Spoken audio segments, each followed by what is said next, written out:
Hi friends, welcome back to my channel. My name is Taylor and today we're going to talk about the 24 of my backlist books that I'm trying to read in 2024. Okay, I really have no rhyme or reason to them this year. I really don't every year, but let's just go through the 24 books that I'm like more excited about than the other books on my shelf. My goals for this year, let's talk about that real quick as well. I would really love to clear out a lot of my backlist. I have a lot of books. I think on my shelves, my last count was about 1,300 books, 1,350 I think we're at right now, which is a lot of books. I would love to clear that out. I want to clear out all of my graphic novels because I have a pretty full shelf of those. I would love to clear out at least, let's see, let's pick an arbitrary number right now off the top of my head. I would love to clear out 30 of my backlist. That would be great because I have a good amount that usually comes in every month. We're trying to dwindle that down, but I think just to clear out some space, let my red shelf bleed a little bit more, I think would be good. So with that in mind, let's talk about the 24 that at least at a minimum I would love to get off my shelves this year and keep. If I love them, I would love to keep them, but if not, they go bye-bye. So let's start with some fantasy. This is 6 Crimson Cranes by Elizabeth Lynn. This is one of my favorite covers in the whole world. It's beautiful. This is the UK cover. If anyone knows where I can find a hardcover of the 6 Dragons, the sequel to this, it's got dragons in the title. If anyone knows where I can find a hard copy version of that for not $1,000, please let me know. I would love to know. But yeah, this definitely on my list. I don't know what a lot of these are about, so to be honest, I'm kind of just gonna go through them. But this one for sure, I've had for far too long. This, of course, is Midnight Sun by Stephanie Meyer. This is Edward's point of view of Twilight. I've had this for forever. The main theme of these are books that have just been on my shelves for far too long, and I've wanted to read them, and I just haven't. So this definitely fits that bill, for sure. Next is Cersei by Madeline Miller. Again, pretty self-explanatory. Super popular book. Think I would enjoy it.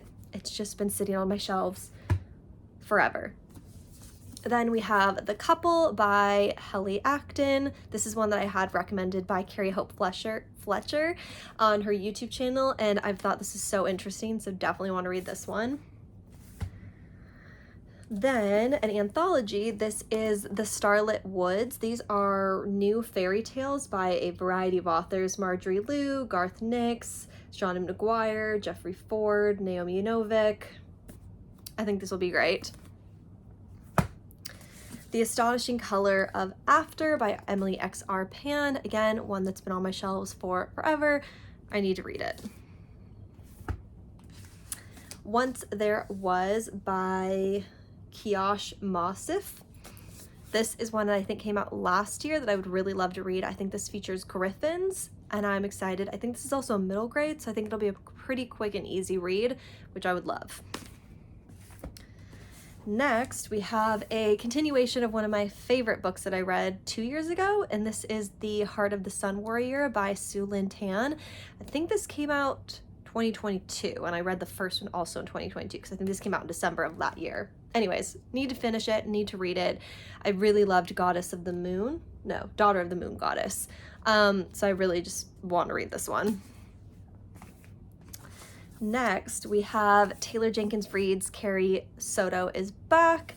This is one that I know isn't as beloved as so many people, but I really tried to stay on top of the recent releases from Taylor Jenkins Reid. So I do want to get this one read and off my list as well if I can. Next, we have The Fountains of Silence. I used to be really good about reading Rudy Sepeti's books when they came out. I've fallen a bit behind on that, but I love her books every time I read them. They're historical fiction that I actually enjoy, and I do want to delve more into genres this year. That is one of my reading goals. So yeah, this is one that's definitely on the list for sure. Okay, now let's talk about one more backlist that's been very backlist. I've had this forever, and if you probably go back far enough on my channel, there's probably a book outlet haul that incorporates this book. This is The Last Time We Say Goodbye by Cynthia Hand. This is about a girl whose brother commits suicide, and I just think it's going to be really good, and I know it's going to hurt me, and I want to read it, and it's just been sitting on my shelves for years. I need to read it. Okay, now let's talk about 4 books that I didn't finish last year that I was hoping to, that I would love to finish this year. This first one is Nettle and Bone by T. Kingfisher. This is one that I got, you can see, like almost halfway through and just DNF'd and put it down, but I do want to finish it, so this one is definitely on the list. Same with Before Your Memory Fades. I would love to finish out this series because there is one that came out this last year that I would love to read as well. These are just really cute little stories about a coffee shop where you can go back in time. I think they're really cute. I enjoy them a lot, so I would love to continue in this series. Then we have, I need to get a new copy of this. This one is very destroyed, but this is 101 Essays That Will Change the Way You Think by Brianna West. Again, I got about 20% through this one and just put it down and never picked it back up. I need to read this one. It's, I feel like, one that's just good to pick up every once in a while, read a couple pages of. And yeah, I just feel like this would have a lot to offer, and I enjoy the things that I've read of it so far, so I just need to finish it.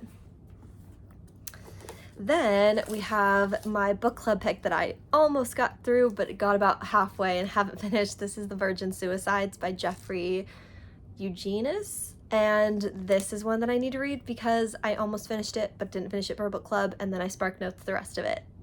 So I need to finish it. Then we have, again, more Backlist, but this is one that's been on my shelves forever. I love Suzanne Young's books. This is Girls with Sharp Sticks. This is a series that I would really love to read this year just because, again, I've had them forever and I want to just read them and get through them because I feel like they'd be really good. Then, oh gosh, don't fall. We have the 2, I just know I'm gonna love these. I just know I'm gonna love these.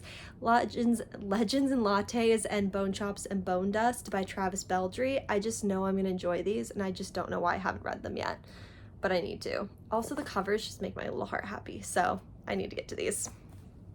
Okay, let's round out this with a few more severely Backlist books on my shelves. This is the Screwtape Letters by C.S. Lewis. I've been trying to read this since I think 2015, and this is the year we're going to do it. This is the year it's going to happen. It's short. There's no reason why I haven't. It's on my list. Next, we have yet another one that has been on my shelves. I don't even know how long. I think this has been in every to read this year. If this is the year I don't do it, I have to DNF it. That's my thing. I have to, because I can't not. This is Afterworlds by Scott Westerfeld. I have to read this book this year. If I don't, we're getting rid of it. That's my challenge to myself. This has been on my shelves forever. It's gotten multiple tabs, meaning I've put it on multiple TBRs. It's happening.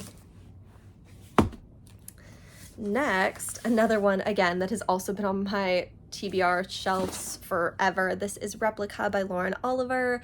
This, again, is just one that I've had for forever, and I need to read it and either keep it or get it off my shelves because it's been sitting for too long, along with some nonfiction, which I would love to get to this year.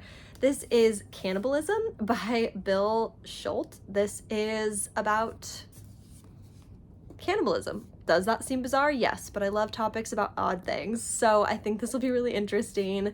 And yeah, we'll see how it goes.